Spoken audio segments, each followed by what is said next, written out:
Hey, everybody. Today is Wednesday, which is associated with the planet Mercury. And Mercury is about our thoughts, it's a communication and learning. So I thought it might be a good time to finish out our tarot tales, where I've been using the major arcana of the tarot, which are the 22 cards, and telling about how they all relate to what's been going on with all of us since January of 2020 when COVID struck. So I wanted to finish up by mentioning a card we haven't talked about, the Magician. This is number 1. It follows the Fool. We've already talked about the Fool, how we all kind of had to step off the cliff of the unknown into a landscape we'd never seen before, both literally and figuratively. And here's the Magician following the Fool saying, okay, guys, we got this. We've all got tools, don't we? Notice the Magician has a table full of instruments that are his tools. And he is reaching up to the sky and pointing down to the earth, which basically says we've all got to keep our feet on the ground, but our eyes on the stars. We got to keep in mind that there might be a bigger picture we don't fully understand of what's going on, or we don't want to get too embroiled in the drama of it all. So stay grounded, but stay hopeful and try to have faith that this will all be okay, even when it's not okay. And use your tools. You have them. And this relates a lot to Mercury. Just like I said, Wednesday is ruled by Mercury. This card is connected with Mercury. So it's a lot about how we communicate, being mindful, making sure that we've thought things through before we speak, we're not reactive, that we're not letting our stress and the reaction we have to it leak out of us and spill onto other people in toxic ways. So that's the Magician. This one follows the Empress that we've talked about. It's the Emperor, number 4. This is a time of really claiming your own power and authority to be in charge of what is yours to be in charge of. You know, we don't have control over a lot of things, but we do have control over our own domain. We are all the royalty, the kings and queens of our own kingdoms and realms. So really realize that you have more power than you realize you do, and that it's usually related to things you can change in your immediate environment and things you can change about yourself. And, you know, just know that you already know a lot of things. The king has, or the emperor, which is related to the king, has learned a lot of lessons in life already up to this point.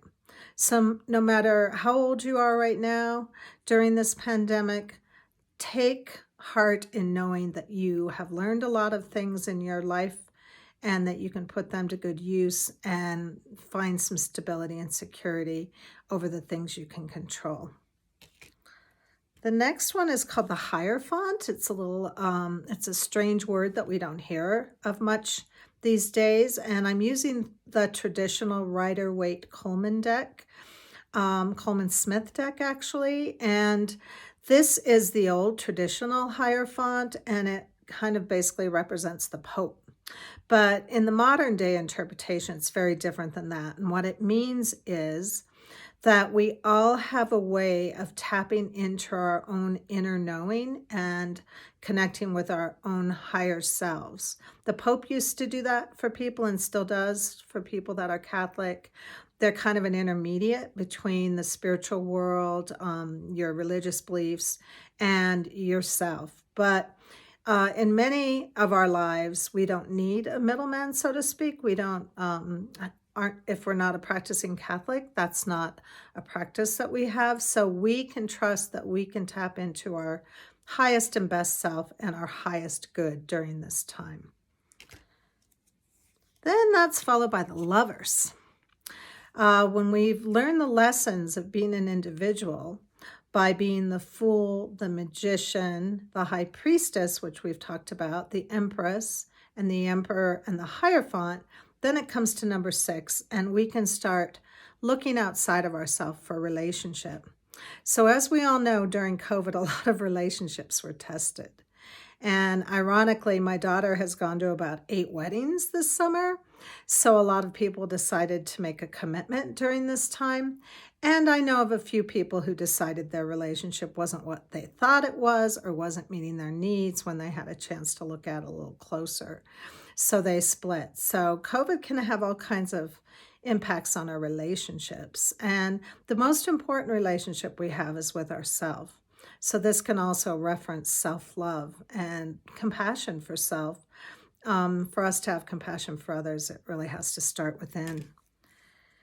So then let's move along to the Chariot. And the Chariot basically says that it is within our power, kind of like the Emperor, to not only be seated in our own power and make the changes we have the power over to change, but that we can move forward. We can set goals. We can, in spite of everything going on, we can get a new job. We can move to a new location. We can take the reins of our lives and guide our lives toward a better future. So again, claiming your power to do the things you can do, even in hard times. The next one after that is Justice. And Justice is the scales. We're in the season of Libra in the zodiac, and that is connected to the card Justice. It's a time of really being centered and balanced and seeking harmony in all things. When you're already under a lot of stress, it's nice to have other areas of your life be calm and balanced. So that's a reminder about that. The next one we'll look at is Temperance. Temperance is kind of the same message as Justice. It's taking the extremes in our lives, whether they're opinions or strong emotions that are polarized, and trying to find the middle ground. This doesn't just have to be within yourself. It can be in your relationships, trying not to always have to take a stand and get into an intense argument about stuff, but maybe taking the middle way. It's also taking your own perspectives that might be extreme and trying to take elements of both views and blend them and come up with another way. The thing about listening to somebody else and why they believe what they believe, sometimes we can learn something from the people that we think are the them people, like I said, the us and the them.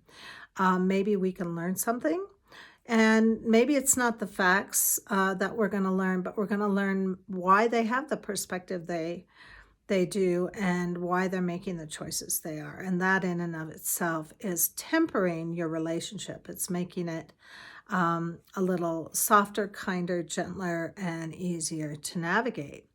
And also you'll notice the angel, just a reminder that there is something bigger than all of us, and to know that that has our back, hopefully.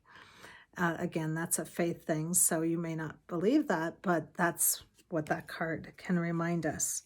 So then we move to the Sun, and the Sun is about you and your vitality, your personality, who you are, what your gifts are, what you're here to do on the planet, and how you shine. So staying connected to your gifts, your talents, sharing them, maybe serving other people during this time by being not necessarily inauthentically cheerful or helpful, but really realizing that we're all in this together and that we can help each other out. And coming from that place of your strengths and your joy will really help to inspire and sustain other people as well as yourself. Now we're at the Judgment card, and I like this card to be called Awaken or Awakening, which it is in many decks. This is the very traditional Christian interpretation of being awakened to be judged in front of God after you've died. So this isn't my favorite depiction. Like I said, I like to think of it as an awakening moment. We've all had the opportunity to awaken to some deeper truths. Some things that we didn't realize about the way the world works, the way people are.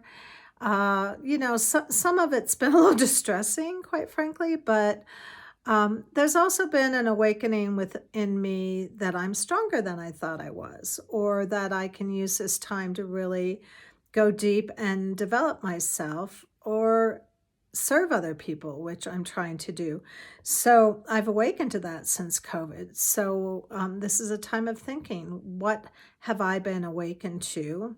The good, the bad, and the ugly, and how am I better for it?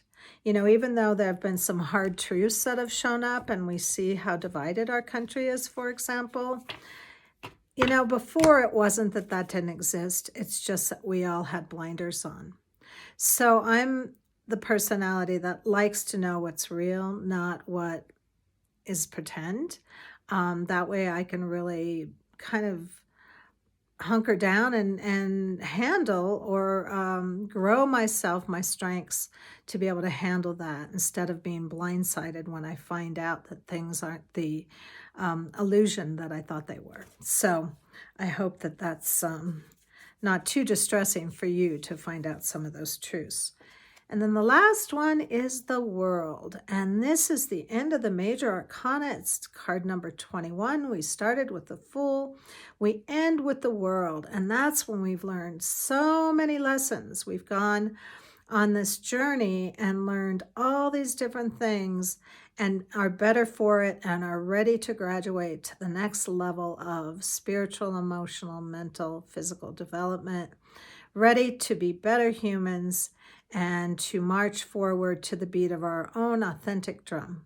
So that's my tarot tale for today. That's part 3, and it covers the major arcana. And I hope that you've enjoyed it. Let me know if you have any questions. Happy Mercury Day.